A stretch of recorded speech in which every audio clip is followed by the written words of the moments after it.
Hindi ka na tamuhay. Hindi ka na Hindi ka na mamuhay. Ang dami. Maglakad ka. Ang dami yung sabi. Gusto na napang-pupunta na umuwi. Guys, ang lugar na to. Sobrang liblib.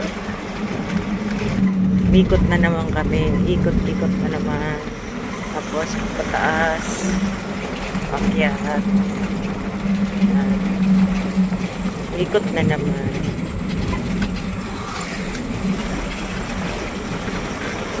Guys, para ako ano dito na budol-budol.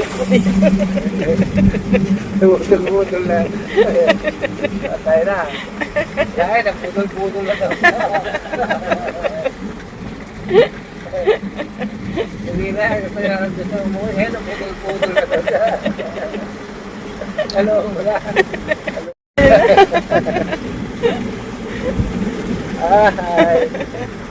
Ayan. Nabudol-budol na. Hello guys, ayun nga. Nagkakatuwaan kami papunta kahit ginabi na. Pero yun, ang haba ng biyahe. Kaya May tulay dito. Daming ikot. Ikot natin guys. Mga idol, dito na kami sa bayan ng Karanglan. Ito, ang Pag-asa. Ito yun, ano, dito, Bagyong, nakatangkay, at naripol ito.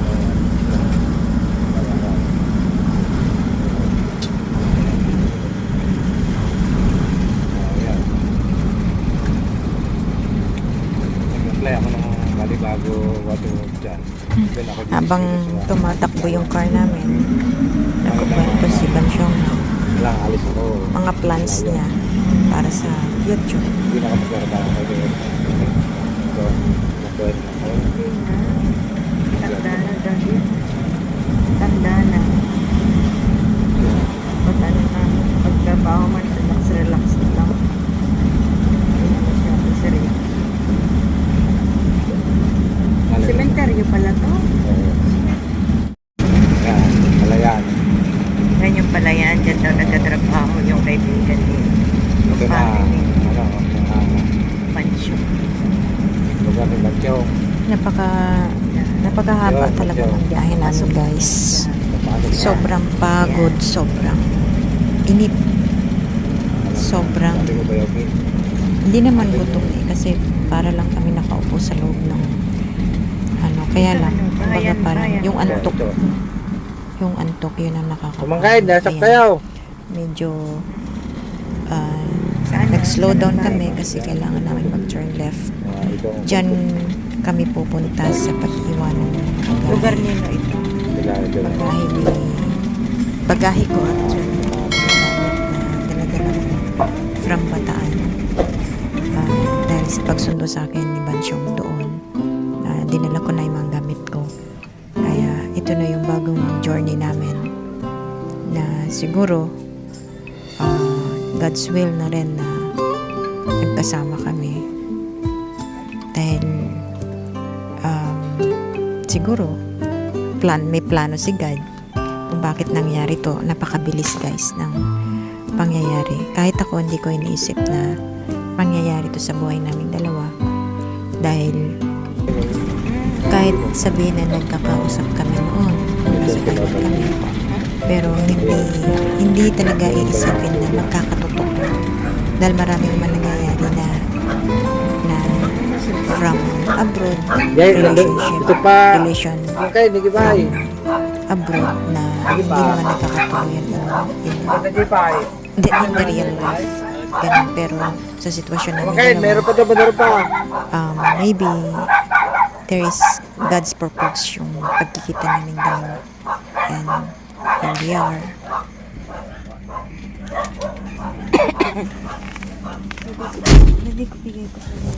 May time guys na nagkakahiyaan pa kami kasi nga hindi ganun katagal yung relationship. Kailan lang, buwan lang. So, parang hindi, pero parang kilalang kilala na namin ang bawat isa. Kaya minsan tingin niya lang, naintindihan ko na. Ganun din ako pag sabihin.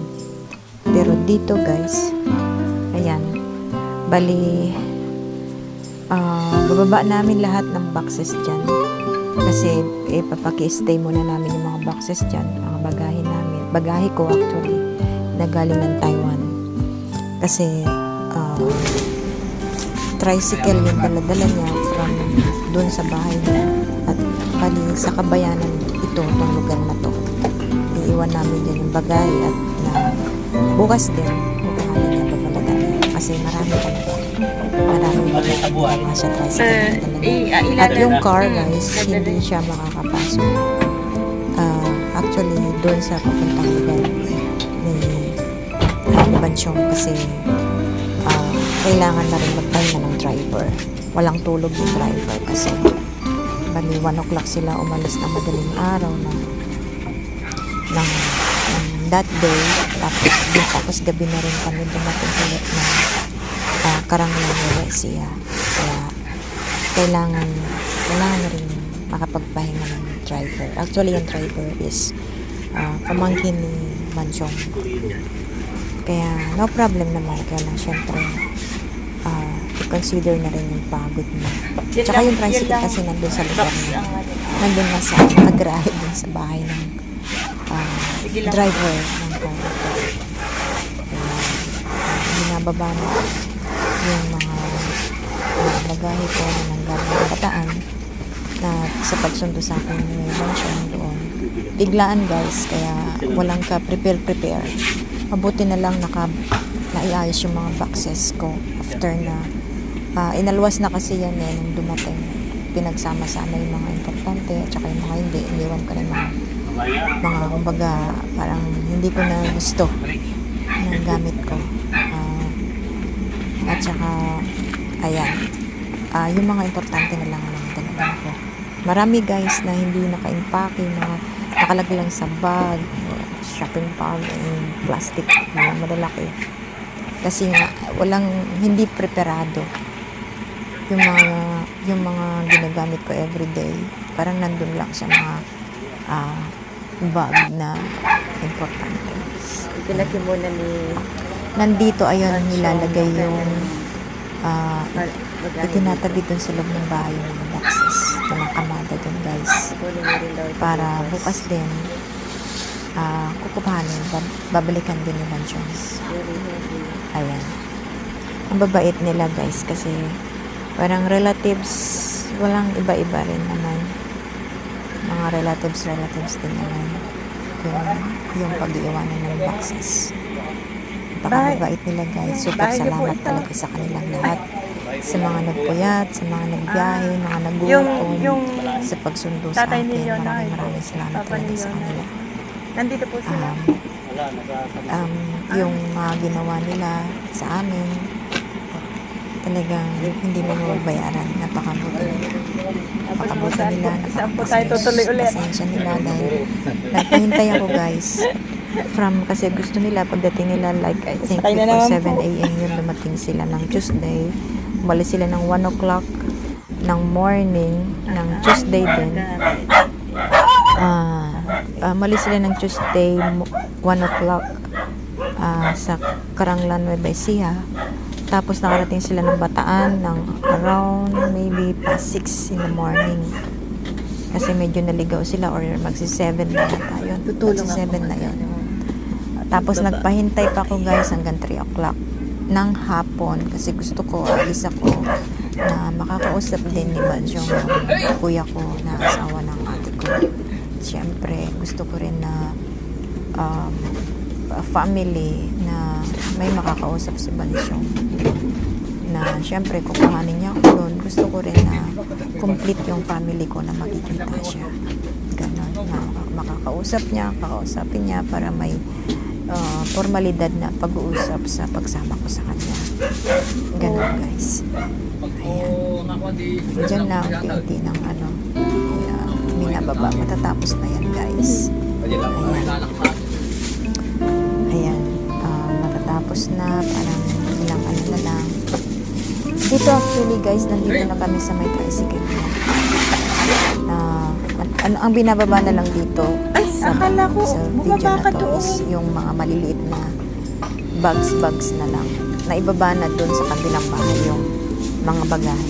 Dito, mga bags na lang siya, mga maliliit na lang na bagahe. Ayan guys, Kanina to? isa-isa nang kinakarga sa tricycle yung mga gamit ko na galing ng Bataan. Ayan, mga kung ano-ano lang na bag na ipinaglalagay na lang din ng ate ko dyan, saka ako, saka si Bansyong sa mga maliliit na bag kasi marami pa akong mga nakalabas ba na from the box din yun. Ayan, may toyo pa ako ng Taiwan. Dala-dala ko pa rin yun. So, ayan, si Apo. Ayan, si Apo tumutulong si Apo sa pag discarga ng mga bagahe ko, mga bags na maliliit lang. Kasyang isakay sa tricycle pauwi sa bahay ni Bansyong. Ayan guys, medyo pagod na ako guys, kahit nakaupo lang. Iba kasi yung nagbiyahe ka tapos na puyat ka, ano ba yung pagod niya. Pero okay lang kasi happy trip naman. Parang akala ko wala Sa- ng tao, ano na lang, Ayan. meron pa palang Diyan na kami, kausap ko yung parang palengke. mga pamangkin na siya. Hopefully naman kikita kami ulit kasi dito lang sila nakatira guys, kaya lang medyo busy pa kami sa ngayon, kaya one day we maybe visit them. Wala na, wala na.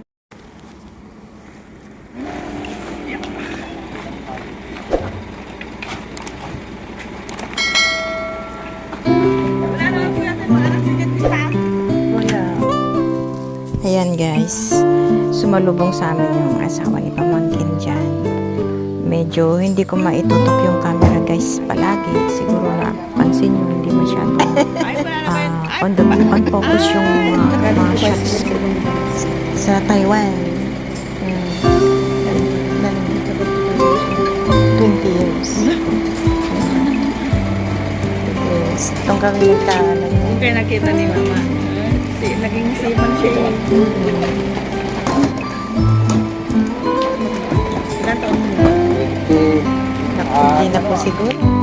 Tanda na rin. Okay na yung kami dalawa. Kaso maraming minamahal ko. Wala, kayo lang. May tagapagtanggol ka na di. Masado ko yan. Ay, dyan. May po yan. Masado dyan sa pipa namin. Kaya nga naawa nga sa kanya sa pag-bawid siya. Naawa ko sa kanya. Kaya tuloy na pa, oo niya akong pumunta rito. Medyo... Di Juanil dyan na po kayo titira. Malayo po sa amin. Kaya nga Kabundukan. sabi ko nga malayo na dito. Meron pa bang ilalayo? Sabi niya, meron pa doon sa akin. Bundok talaga doon. Sabi ko, naku, paano ba tayo maano niyan? Sa, alam niyo po dyan sa Bataan, marami pong mga tuyo dyan eh. Dyan po masakit ng tuyo. Alam mo. Oo, kasi palaisdaan. Diyan kasi sa amin, dagat, palaisdaan, tubig talaga. Dyan po nanggagaling yung mga tuyo na masasarap. Ito ay basket niya, Ma. Ayun, ay manok Oo, na. manok Ayan tayo. guys, mama ang tawag nila sa angkor dito sa Andun Nueva yung ka Ecija. ni Ma. So, Siksik akala mo na ko po, Ama, sa loob. meaning mama. Ito na kayo pwede. Kasi siguro yung sabi ko. Masarap yun. Ba ano daw paparamihin? Paramihin po yan. Dyan po sa bundok, marami pong buwan dyan. Bulong. Dapat tayo matay vlog sa top. Dire. Ayun yan. Saan siguro kami sa dato? Yan ang mga pagsapatan. Yan, malaki. Ito na yung ginger mo. Hindi mo nakakain. Magaling yung siksik sa akin. Ang bitas Yan. Ayun, mana, oh. Hindi ko na. Yan. Ay. Thank you.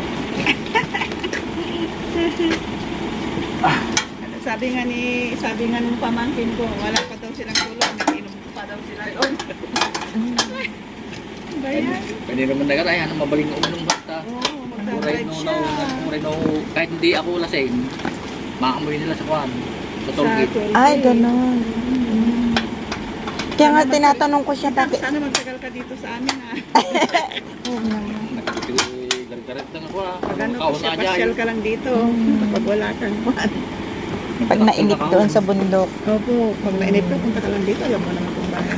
pahatid ako kay Sunny. Ayaw niya ng patawag ng Sunny. Ano ay? Mansyong. Ano? Mansyong na. Mansyong vlog ako eh. Hindi raw swerte yung Sani. Ay, Mansyong vlog. Idubli-dubli ba? Titumata rin. kaya nga. pinatay na raw niya yung Sunny. Vlog na ako. Kasing ko niyo, niloko niyo. Ay! Nalaglag yan pa daw!